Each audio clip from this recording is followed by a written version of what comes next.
वानरलिंगी सुळका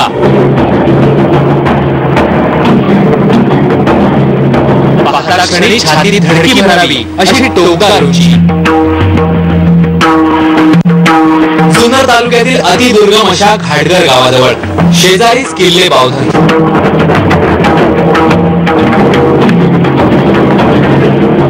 आणि नाणेघाट हा 2000 वर्षांपूर्वीचा प्रसिद्ध घाटही।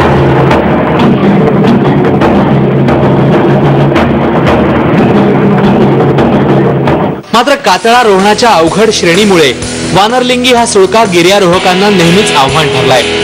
1983 मध्ये मुंबईतील एका संस्थेने पहिल्यांदा या सुळक्यावर यशस्वी चढाई केली।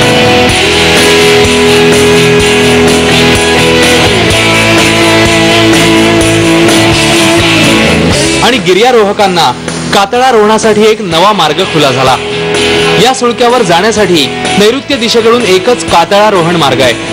तसंच वानरलिंगी सुळक्यावरून जीवधन किल्ल्यावर व्हॅली क्रॉसिंग देखील केलं जातं। आजवर या ठिकाणी अनेक मोहिमा झाल्या आहेत, मात्र त्यापैकी काही कातळारोहणाची अवघड श्रेणी आणि सुळक्यावरील बोल्ट्सची दुरावस्था यामुळे पूर्ण होऊ शकल्या नाहीत। डिसेंबरला मी स्वतः मदनचा किल्ला क्लाइंब केला आणि त्याच्यानंतर परत फेब्रुवारीमध्ये कळकराचा सुळका क्लाइंब केला। त्यावेळेस मला याचं महत्त्व लक्षात आलं या बोल्टिंगचं, आणि त्यावेळेस मग विचार पक्का झाला की हे खूप महत्त्वाचं आहे सेफ्टीच्या दृष्टीने आणि आपण हे केलं पाहिजे।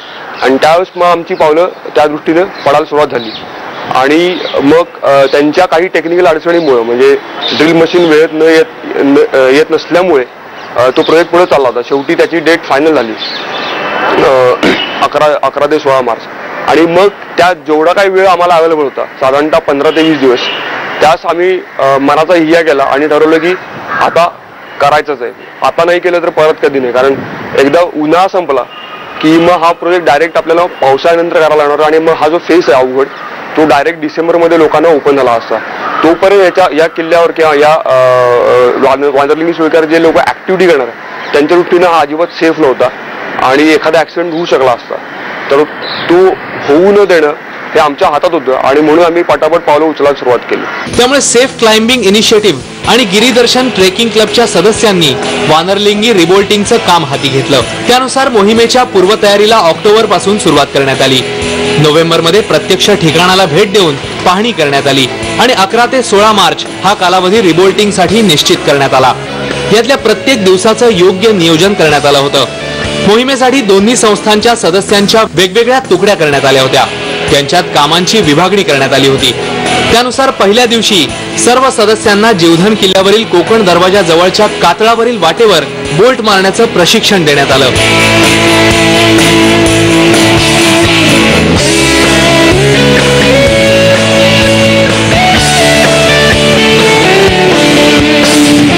आणि दुसऱ्या दिवसापासून ऑपरेशन वानरलिंगी रिबोल्टिंग मोहीम सुरू झाली। प्रथम वानरलिंगी सुळक्याच्या माथ्यापर्यंत यशस्वी चढाई करण्यात आली आणि कातळारोहण मार्गावरील सर्व स्टेशनवर नवे बोल्ट मारून ते सुरक्षित करण्यात आलं। माथ्यावर व्हॅली क्रॉसिंगसाठी खास बनवलेले 18 सेंटीमीटर लांबीचे बोल्ट मारण्यात आले, तर सुळक्यावर एकूण 62 बोल्ट्स मारण्यात आले। त्यात एकूण 4 स्टेशन्स आणि माथा अशा टप्प्यांवर प्रत्येकी 2 बोल्ट्स मारण्यात आले। प्रत्येक टप्प्यातलं अंतर 25 मीटर इतकं आहे। त्यानंतर तिसऱ्या दिवशी पूर्ण सुळक्यावर मारलेले बोल्ट्स योग्य ठिकाणी आणि योग्य पद्धतीने मारले आहेत किंवा नाहीत याचीही खात्री करण्यात आली। मोहिमेच्या चौथ्या दिवशी जीवधन किल्ल्यावर घाटघर बाजूने जाणाऱ्या दिशेला आणि कोकण दरवाजाच्या वाटेवरही बोल्ट्स मारण्यात आले।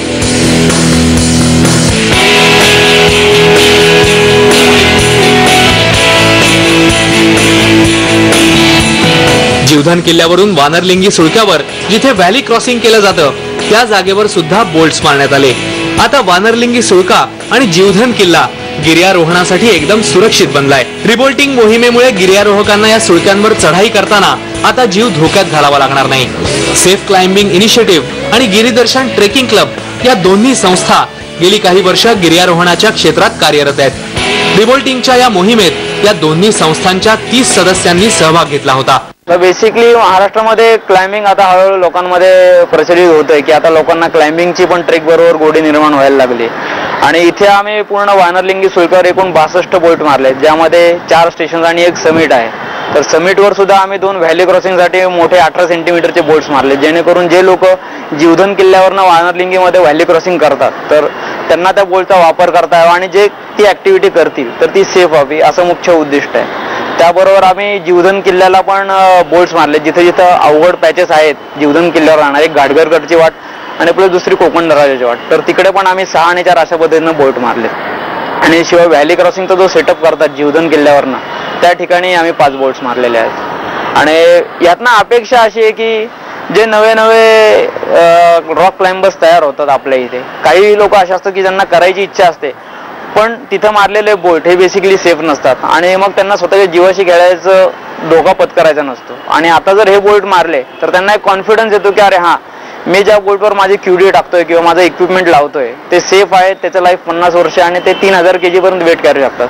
हा जर कॉन्फिडन्स त्यांच्या आला तर ते नवनवे रूट ट्राय करतील आणि आपल्यामध्ये सुद्धा महाराष्ट्रामध्ये बरेचसे क्लाइंबर्स तयार होतील.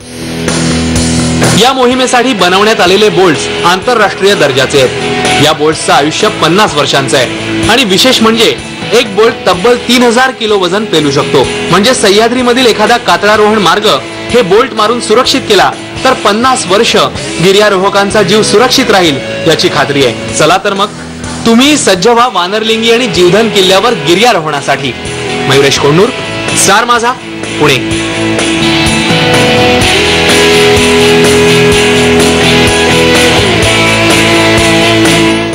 पुणे दिनांक